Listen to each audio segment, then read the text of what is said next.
NYOTA project is a very significant project, costing a total of 20 billion, whose impact will directly reach 820,000 vulnerable youths, young people who did not get an opportunity to go beyond Form 4. We are targeting young people, both male and female, and even PWDs.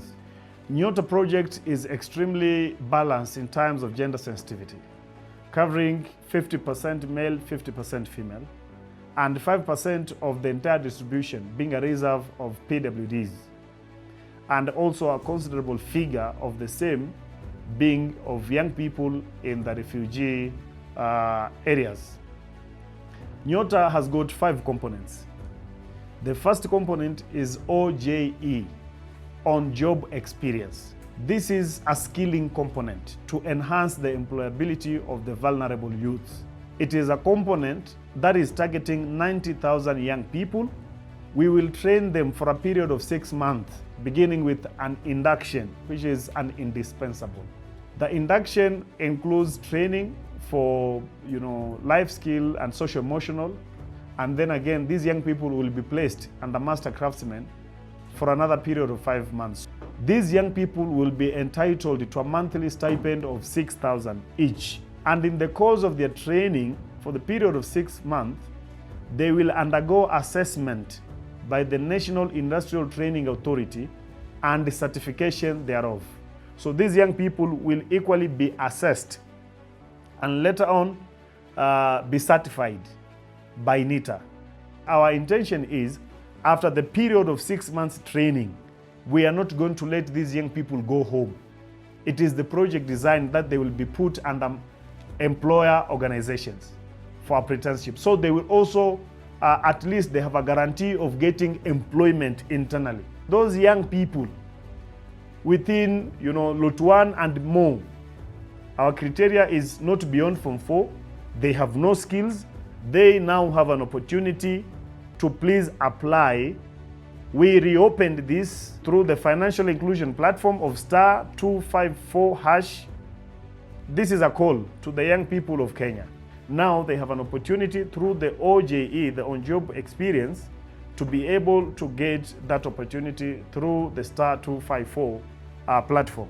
The reason why we are implementing this project in a phased out basis is such that those young people who did not get an opportunity to belong to business support now have an opportunity to come for OJE and get some skills, which I think will be very important going forward in their own lives. The government, through this NYOTA project, has a component called recognition of prior learning, targeting 20,000 young people who already have skills acquired informally. Now they have an opportunity to come, be assessed by NYOTA, and get certification. It's a process which will not take more than a month, and these guys now will be ready to go. This country has 538,000 people who are attached in different jobs and skill sets outside of this country through the labor mobility program. Those people required there needs to have skills. So these young people out here who are jobless, probably there is a space for them in the international labor market or even locally. But because they cannot prove that they have the skill, they are languishing in poverty down here simply because they cannot say, I also know how to fix A or B. So that's why the government wants to commit to pay actually for the assessment and the certification. On the issues of AGPO, there exists a policy that 30% of the total procurable budget in any procuring entity is a reserve for the young people, is a reserve for the women and PWDs. The other component is social enterprises, targeting 10,000 social enterprises where young people will also be trained and given opportunity to get equipment to go and trade with, make profit and advance themselves in life.